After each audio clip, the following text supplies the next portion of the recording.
বিসমিল্লাহির রহমানির রহিম। নিয়মিত আপডেট পেতে চ্যানেলটি সাবস্ক্রাইব করুন। HTML এর কমেন্টস অপশন নিয়ে আমি এর আগের লেকচারে কথা বলেছিলাম। আজকে বিস্তারিত ব্যাখ্যা দিচ্ছি। কোডিং করার সময় কমেন্টস খুবই দরকারি। যখন অনেক বড় বড় কোড লিখব তখন কোথায় কি লিখেছি তা তো আর মনে থাকবে না, আর কোন কোড দিয়ে কি কাজ করেছি তাও মনে থাকবে না।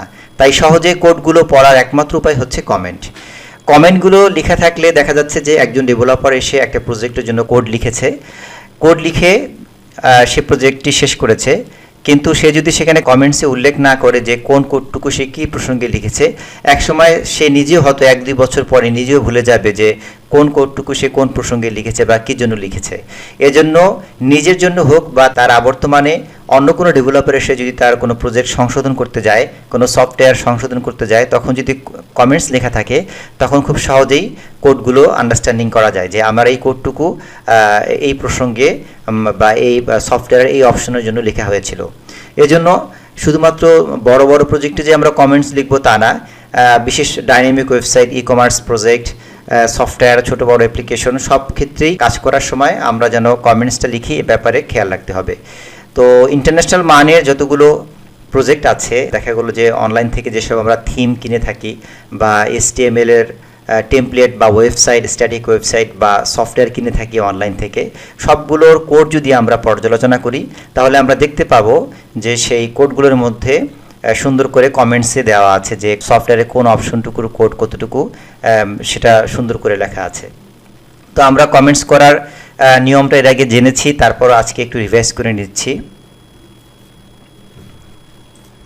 সাপোজ আমরা আমাদের এই প্রজেক্টেরই কিছু লেখা বা একটা প্যারাকে আমরা হাইড করে রাখবো। তো এই ক্ষেত্রে যেভাবে HTML এর কমেন্টস লিখতে হয়, কমেন্টস বিভিন্নভাবে লেখা যায়। এখন যেহেতু HTML এর সাবজেক্টে বা প্রসঙ্গে আমরা কথা বলছি, এর জন্য HTML এর কমেন্টসটা আমি দেখিয়ে দিচ্ছি।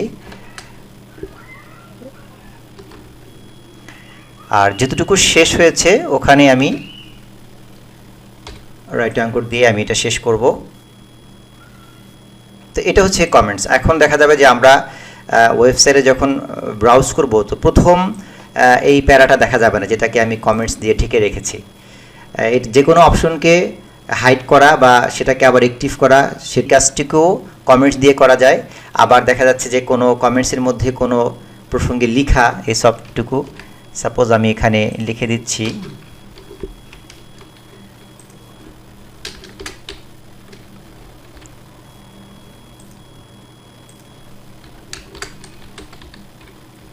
this is a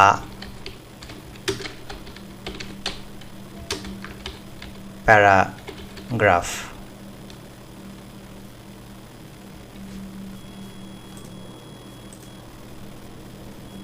This is a paragraph. এই লেখাটুকু, এই কমেন্টসটুকু কিন্তু ওয়েবসাইটের ব্রাউজারে দেখা যাবে না, বা আমি সফটওয়্যারের মধ্যে ব্যবহার করলে সেই সফটওয়্যারের মধ্যে এই অংশটুকু দেখা যাবে না। অর্থাৎ যতটুকু কমেন্টসের আওতার মধ্যে থাকবে ততটুকু হিডেন থাকবে, কোডিংয়ের মধ্যে গেলেই শুধুমাত্র আমরা দেখতে পাবো, সেটা ব্রাউজারে শো করবে না। আমি ব্রাউজারটা রান করে দেখাচ্ছি। দেখুন আমি যে প্রথম প্যারাগ্রাফে যে কমেন্টস করেছিলাম দিস ইজ এ প্যারাগ্রাফ, সেই লেখাটি কিন্তু এখানে দেখাচ্ছে না। এখন যদি আমি চাচ্ছি যে টোটাল প্যারাগ্রাফটাই আমি কমেন্টসের আওতায় নিয়ে যাব, এটা হাইড করে রাখবো, অন্য কোনো সময় ওপেন করব, তাহলে আমি প্যারাগ্রাফের শেষে এই অংশটুকু দিয়ে দিলে কন্ট্রোল-S চাপছি, এরপর ব্রাউজার রান করছি, দেখুন প্রথম প্যারাগ্রাফটি কিন্তু আমরা দেখতে পাচ্ছি না। তো এইভাবে করে কমেন্টসের মাধ্যমে আমরা সফটওয়্যার বা ওয়েবসাইটের কোনো একটা অপশনকে হাইড করতে পারি, অথবা সফটওয়্যারের গুরুত্বপূর্ণ কোডিংয়ের সময় বা ওয়েবসাইটের গুরুত্বপূর্ণ কোডিংয়ের সময় সেই কমেন্টসে আমরা লিখে দিতে পারি যে কী পারপাসে এই কোডটুকু লেখা হয়েছে।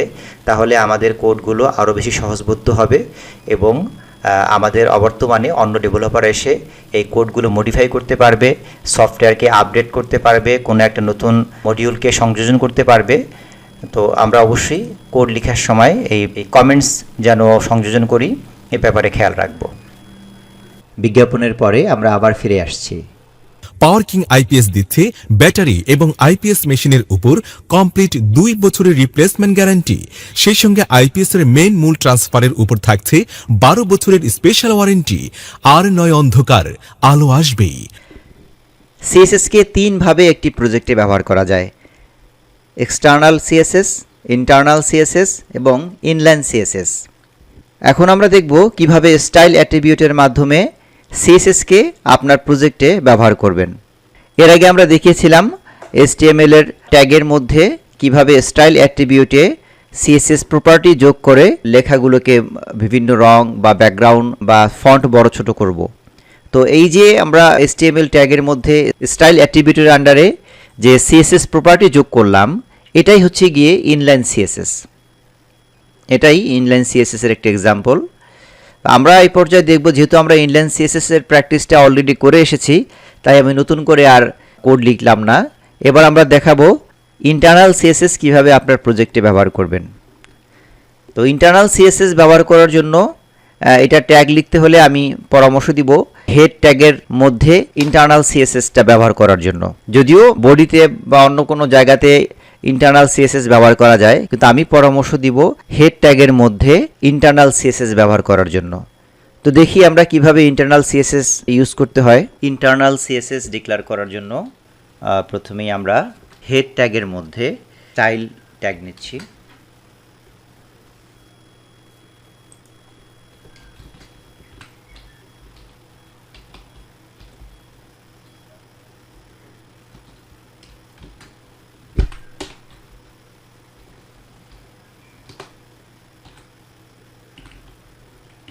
আমরা আমাদের এর আগের কোডে দেখতে পাচ্ছি আমি পি ট্যাগ ব্যবহার করেছিলাম। তো পি এর জন্য আমি চাচ্ছি যে সমস্ত পিতে প্যারাগ্রাফ ট্যাগে আমি ফন্ট সাইজ ব্যবহার করব।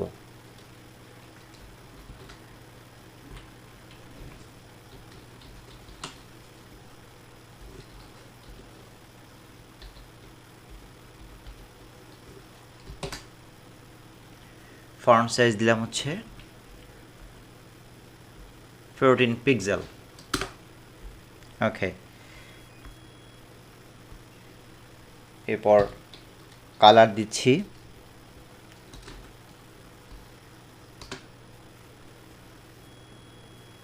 কালার দিচ্ছি ব্লু। সেভ করলাম। এবার ডিজাইন মোডে গিয়ে দেখি, এখানে কিন্তু ইন্টারনাল সিএসএস এ যে কোড লিখেছি সেই কোড অনুযায়ী আমার এখানে কালার পরিবর্তন হয়নি, আগের কালারটি রয়ে গেছে। তো এটার কারণ হচ্ছে আমরা যখন একই সাথে একটা প্রজেক্টে ইন্টারনাল সিএসএস লিখব, কোড লিখব এবং ইনলাইন সিএসএস কোড লিখব, এই দুটোর মধ্যে প্রাধান্য পাবে হচ্ছে যেটা ইনলাইন কোড সেটা। তো এই দুটোর পার্থক্য আমরা জেনে গেলাম যে আমরা যখন কোনো প্রজেক্টে কোড লিখব তখন প্যারালাল দুটো কোড যদি লেখা থাকে, ইন্টারনাল সিএসএস এবং ইনলাইন সিএসএস, তখন কিন্তু ইনলাইন সিএসএস এর কোডটুকু সবার আগে এক্সিকিউট করবে। তো এই জন্য আমরা যদি চাই যে আমাদের এই পি এর যে আমরা অ্যাট্রিবিউট লিখেছি এটা যদি আমরা এখানে অ্যাপ্লাই করতে চাই আমাদের প্রজেক্টে, তাহলে ইনলাইন সিএসএসটি বাদ দিতে হবে। তো সাপোজ আমরা একটা প্যারাগ্রাফের ইনলাইন সিএসএসটা আমরা এখান থেকে বাদ দিয়ে দিচ্ছি। সেভ করলাম আর একটা রেখে দিচ্ছি, অর্থাৎ দুটো প্যারাগ্রাফের একটা ইনলাইন সিএসএস রয়ে গেছে আর একটা ইনলাইন সিএসএস নেই। এমন অবস্থায় আমি হেড ট্যাগের আন্ডারে স্টাইল ট্যাগ বসিয়ে আমি এখানে ইন্টারনাল সিএসএস বসালাম। এখন দেখি ফলাফল কি আসে। দেখুন, দুটো পাশাপাশি প্যারাগ্রাফ, একটিতে কিন্তু আমার ইন্টারনাল সিএসএস এর যে কোডটুকু লিখেছিলাম এটা অ্যাপ্লাই হয়েছে, কিন্তু যেটাতে ইনলাইন বিদ্যমান সেটাতে কিন্তু আমার ইন্টারনাল সিএসএসটি কাজ করেনি। আমি স্প্লিট মোড দিয়ে দেখাচ্ছি যে দেখুন এটাতে ইনলাইন সিএসএস করা আছে, এটার অ্যাপ্লাই এখানে হয়েছে। আমি যদি চাই যে আমার ইন্টারনাল সিএসএস এর যে প্যারাগ্রাফের অ্যাট্রিবিউট ডিক্লেয়ার করেছি এটাতে যদি আমি অ্যাপ্লাই করতে চাই, তাহলে অবশ্যই আমাকে ইনলাইন সিএসএস এর এই অংশটুকু বাদ দিতে হবে। আমরা আরও কিছু অ্যাড করি ইন্টারনাল সিএসএস এর আরও কিছু কোড প্র্যাকটিস করি।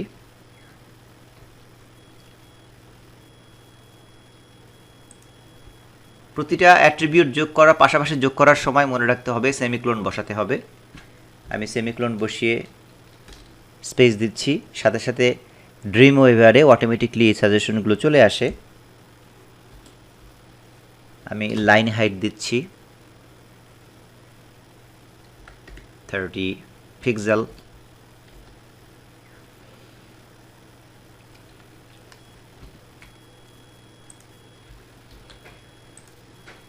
অ্যাপ্লাই হয়েছে, লাইন হাইটগুলো 30 পিক্সেল হয়ে গেছে। আর এখানে কিন্তু এই পাশাপাশি কিন্তু এই দ্বিতীয় প্যারাগ্রাফটিতেও লাইন হাইটটি অ্যাপ্লাই হয়েছে। কারণ হচ্ছে আমরা দ্বিতীয় প্যারাগ্রাফে কিন্তু লাইন হাইটটি ব্যবহার করিনি। তাহলে বুঝতে পারলাম যে যেই অ্যাট্রিবিউটটি ডিক্লেয়ার হয়নি ইনলাইন সিএসএসে, সেটা যদি আমি ইন্টারনাল সিএসএসে ডিক্লেয়ার করি তাহলে এই ইন্টারনাল সিএসএসের অ্যাট্রিবিউটটি এখানে প্রতিফলিত হবে। শিক্ষার্থী বন্ধুরা, আশা করি আপনারা বুঝতে পেরেছেন। এই পর্যায়ে আমরা দেখব এক্সটার্নাল ওয়েতে কিভাবে সিএসএসকে এইচটিএমএল প্রজেক্টে ব্যবহার করতে হয়। এক্ষেত্রে আমাদেরকে লিঙ্কের মাধ্যমে কাজ করতে হবে। Relation, style sheet,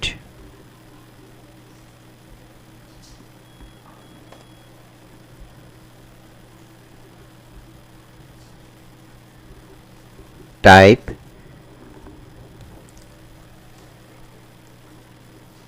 text/css।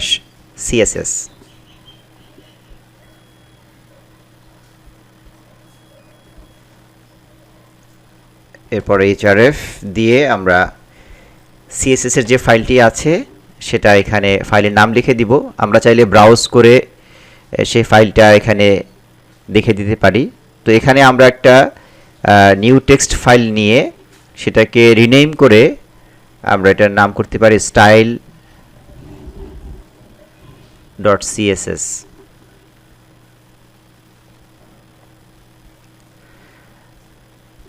আচ্ছা, তো এই নামটা এখন আমরা href এর মধ্যে দিয়ে দেব।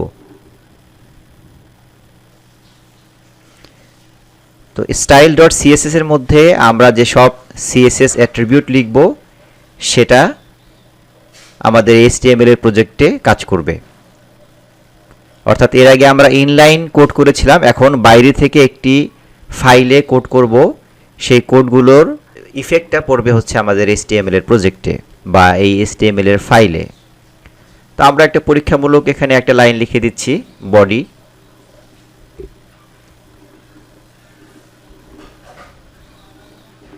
এটার ব্যাকগ্রাউন্ড কালার দিয়ে দিচ্ছি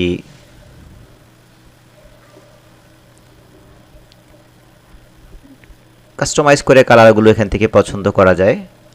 আমরা যে কোনো একটা হালকা কালার সিলেক্ট করছি। চাইলে সরাসরি কোড এখানে টাইপ করা যায়, কালার কোড। আবার চাইলে আমরা এখান থেকে ব্রাউজ করে কালারটি দিয়ে দিতে পারি। দেখুন আমরা যে কালারটি সিলেক্ট করেছিলাম সেই কালারটি আমরা এখানে দেখতে পাচ্ছি। অর্থাৎ এখানে আমরা বাইরের কোনো একটা ফোল্ডারে যদি আমরা CSS এর অ্যাট্রিবিউটগুলো লিখি তাহলে আমরা দেখতে পাবো যে HTML এর প্রজেক্টে সেই কোডের ইফেক্টটি প্রতিফলিত হচ্ছে। তো এভাবে করে বাইরে থেকে কোনো কালার, বাইরে থেকে যদি কোনো ফাইলকে আমরা কল করি HTML এর প্রজেক্টের মধ্যে, তাহলে এটাকে বলা হয় এক্সটার্নাল ওয়ে, মানে CSSকে HTML এর প্রজেক্টে অ্যাড করার এক্সটার্নাল ওয়ে। তো পাশাপাশি আমি আরেকটি কালার পরিবর্তন করে দেখালাম। তো এই লাইনটুকুর মাধ্যমে আমরা এক্সটার্নাল ওয়েতে CSSকে HTML এর প্রজেক্টে ব্যবহার করতে পারবো। তো আশা করি আপনারা বুঝতে পেরেছেন। বাসায় বসে এটা নিয়মিত প্র্যাকটিস করতে হবে। কোড লেখার ব্যাপারে প্র্যাকটিস না করে শুধুমাত্র টিউটোরিয়াল শুনলে কিন্তু আপনার এটা বোধগম্য হবে না। তো সবাইকে আন্তরিক ধন্যবাদ। সবাই ভালো থাকবেন, সুস্থ থাকবেন। আল্লাহ হাফেজ।